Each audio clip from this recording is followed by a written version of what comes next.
You were dead. You spoke of my past, being chased by wolves. I told no one about that. Did you not see yourself in him? Do you not recognize your own blood? My father. Take it. You will find it useful. The dead three unite. March on, Baldur's Gate. I will never tire of sitting on dead men's thrones.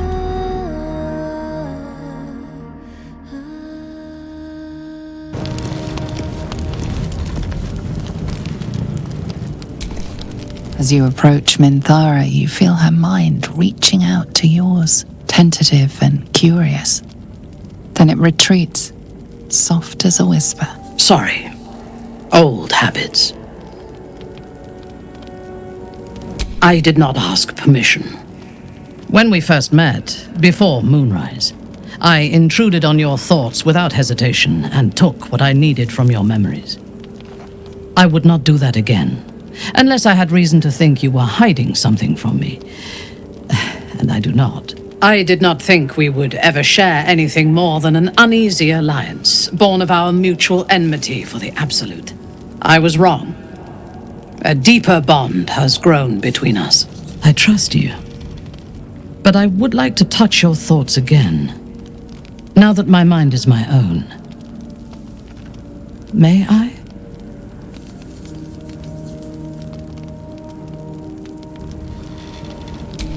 Of course. I do not hide anything from you. When the Absolute fell silent, I thought I would be alone. I expected to spend my days among surface dwellers who knew nothing of my culture. I did not expect to meet another outcast from the Underdark who understood me. I did not expect you.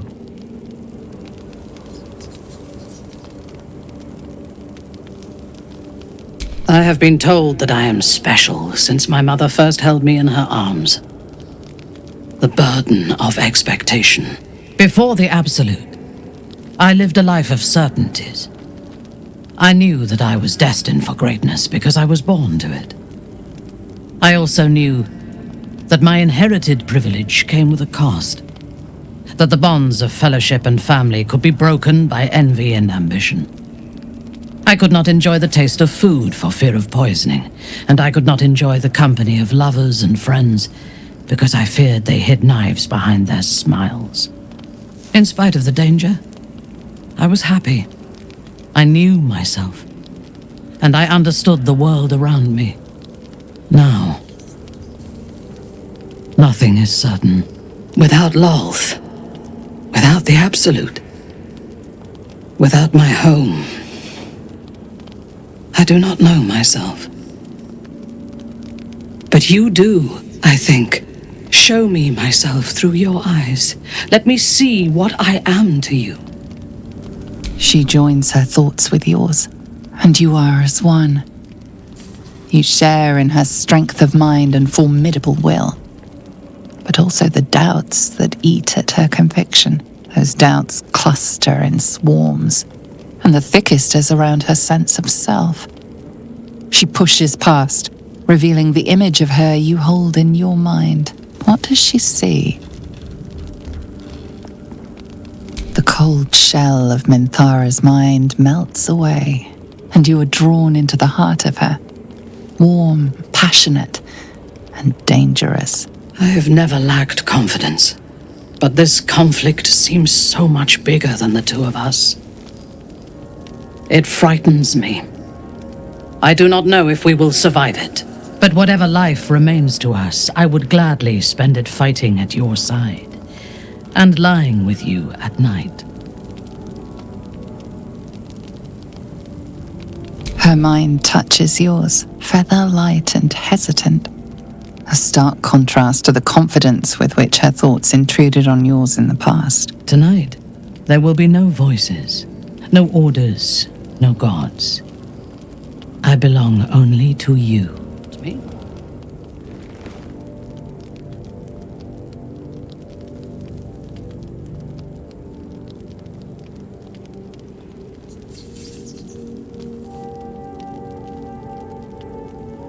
I take no pleasure in his passing. Whatever faults he may have had, Ketheric was a great leader. Of course, he ruled Moonrise for centuries. That in itself deserves respect. I believe he was an honorable man, but the gods used him as their plaything. First Shah and her sister, then the three behind the Absolute. I sympathize.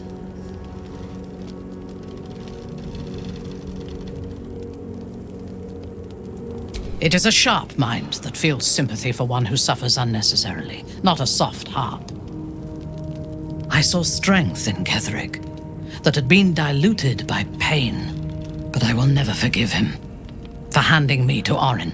For that, I hope Merkel hollows out his bones and lets them be dust.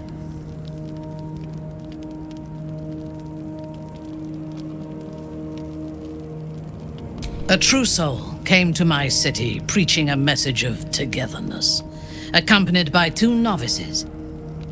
Menzoberranzan is not fertile ground for such messages. I killed them and hanged their bodies in my garden.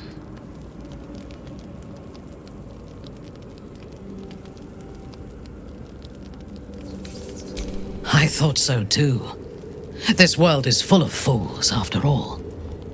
But in this instance, I was mistaken. Our visitors were not fools. They were bait, even as the flesh sagged and sloughed away from their eyeless skulls. Their audacity infuriated me. I had to know where they came from. And whoever sent them was counting on my curiosity overcoming my caution.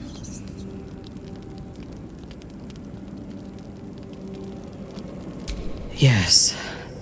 All it took was a simple act of necromancy, and the corpses told me where I needed to strike.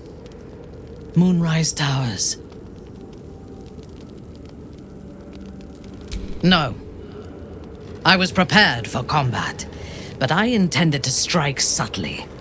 As it turned out, to my shame, I was defeated without even drawing my weapon. I came to Moonrise with a retinue of warriors and assassins, the best House Bainray had to offer.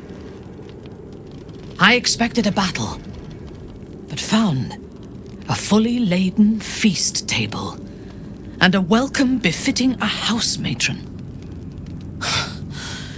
Ketheric expected us, expected me, and I fell for his flattery.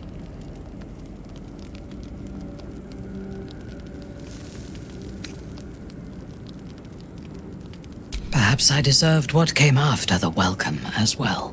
Ketheric proposed an alliance between Moonrise and Menzoberranzan. I admit I was captivated by him. He invited me to the head of his table as his guest of honor. I was wary, of course. If I had been in his position, the food would have been poisoned. It was not the food I should have been wary of. It was the pale woman at the foot of the table. Orin the Red. We had barely begun to eat when she spoke for the first time. I only caught one word, my name. Then, quick as lightning, she climbed onto the table, a dagger in each hand, and skipped toward me, slicing the throats out of my men as she passed them.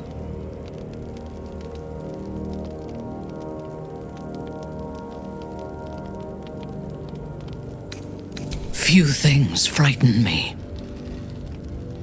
Orin is one of them. Ketheric held me still, his hand on my shoulder, the grip tight enough to crack the bone. When Orin stood before me, she touched the dagger to my eye, drawing out a tear of blood. "I want this one," she said. Ketheric nodded his permission, and I was taken below. You've seen the horrors of the colony. Orin kept me there for days. She forced me to watch as my men were processed. Some for food, others as thralls. And then she placed the tadpole in my eye herself.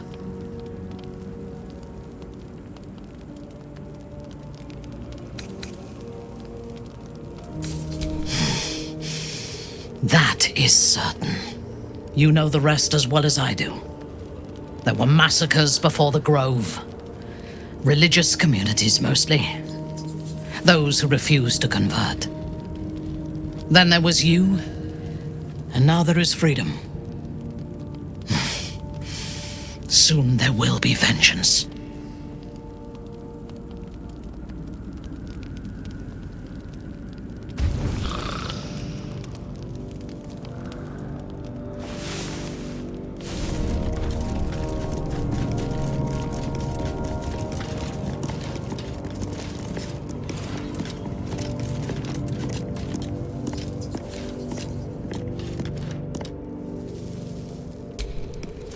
I've been lied to.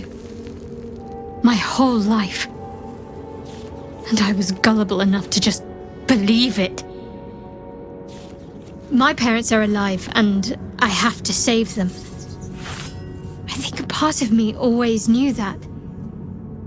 A part that Shah denied to me.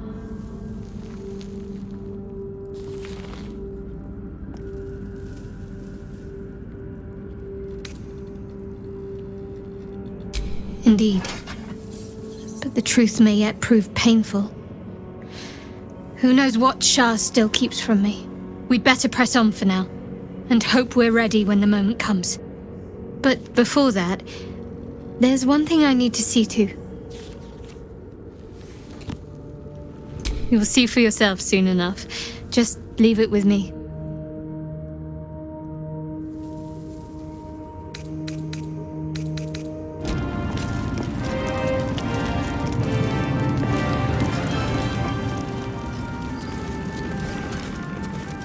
There you are. I was wondering where the devil you'd been.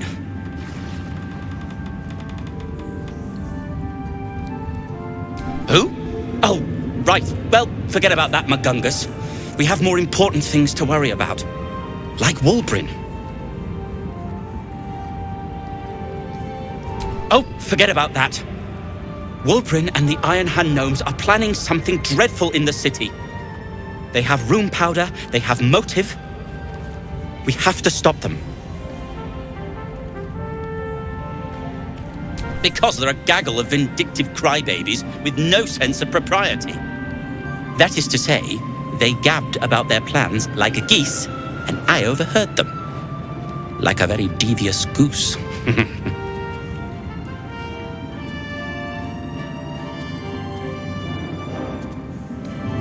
With the sword of justice in one hand and the shield of self-righteousness in the other, we most certainly will. To saving the city. And my fool of a friend.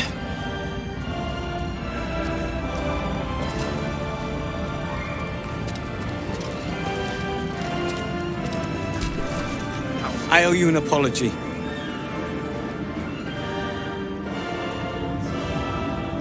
Barkas and I are another matter. I'm dealing with you right now. I saw you as a means to escape, nothing more. But when the sky lit up, when I followed it here, I knew you were behind it. I apologize for not seeing your true worth, and for being, quite frankly, rude in Last Light.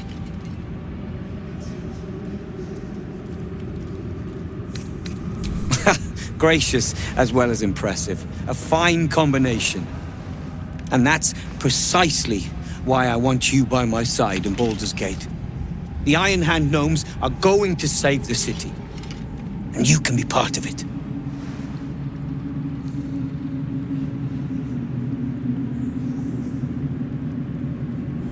The plan is what it's always been.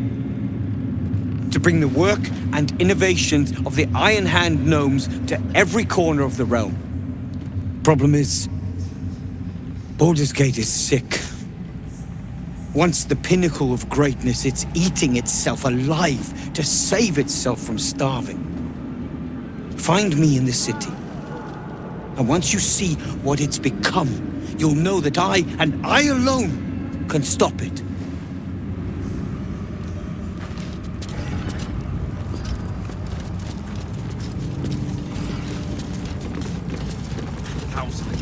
darkness on the Iron Hands for dragging him into this.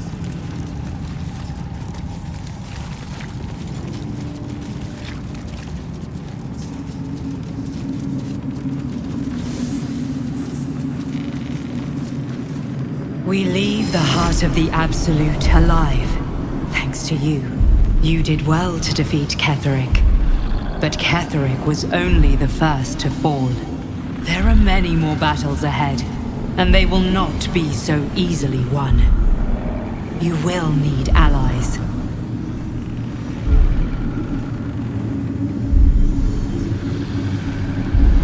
Jaheira's wisdom will be an asset to you on the journey ahead.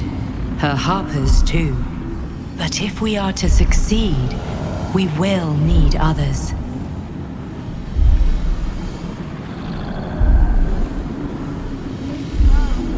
Even if the buildings are demolished, there are always survivors. There are always those who will fight. Baldur's Gate may not know it yet, but its fate is bound to ours. Seek on its streets those whose purpose aligns with our own, and invite them to our cause. Together, we will put an end to the Absolute, the Chosen, all.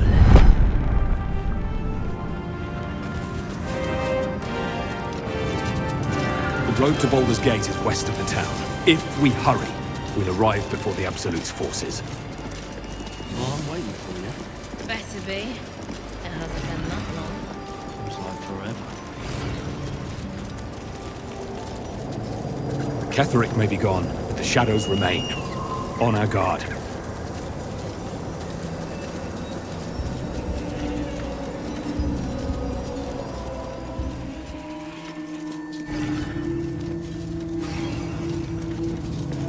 The road to Baldur's Gate is up ahead. No turning back once we start down that road.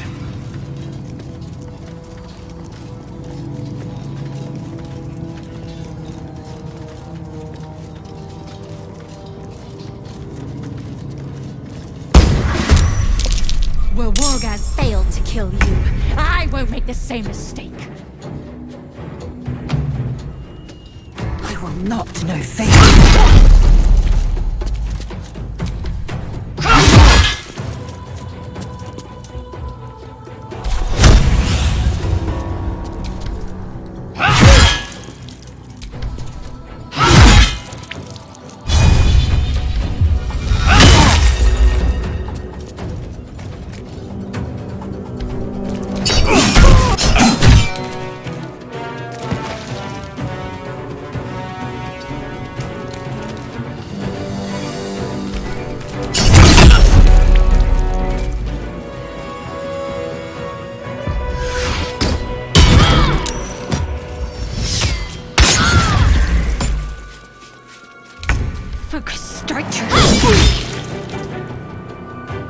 Alat das.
take you.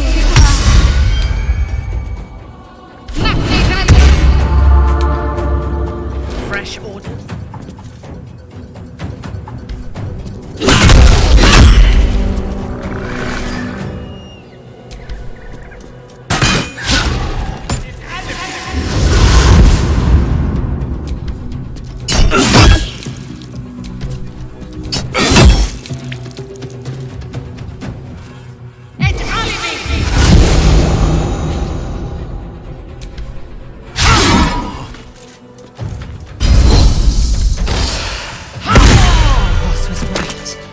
Quanith alerted us to the hunters.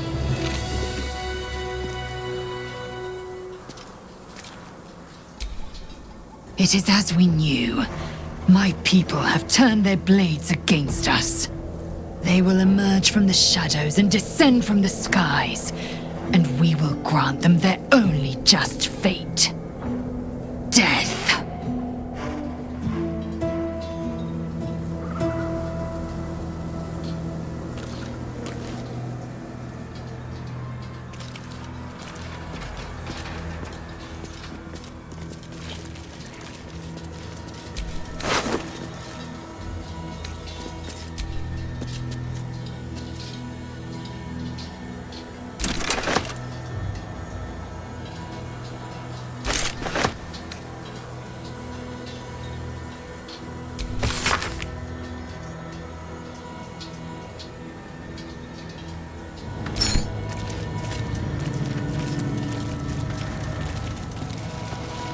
The shadow curse still taints the land. Perhaps we could have lifted it, had we tried.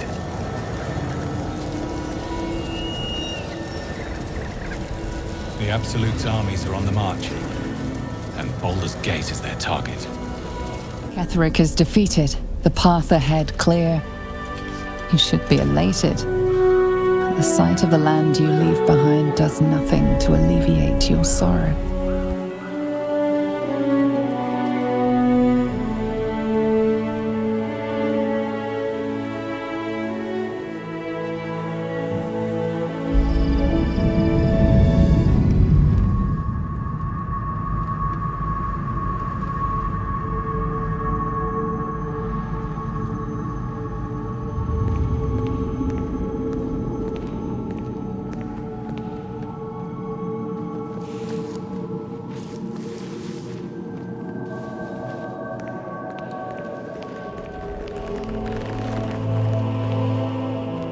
Sergeant, if you are here, I presume Wern's Rock is secure, and preparations for my inauguration are complete.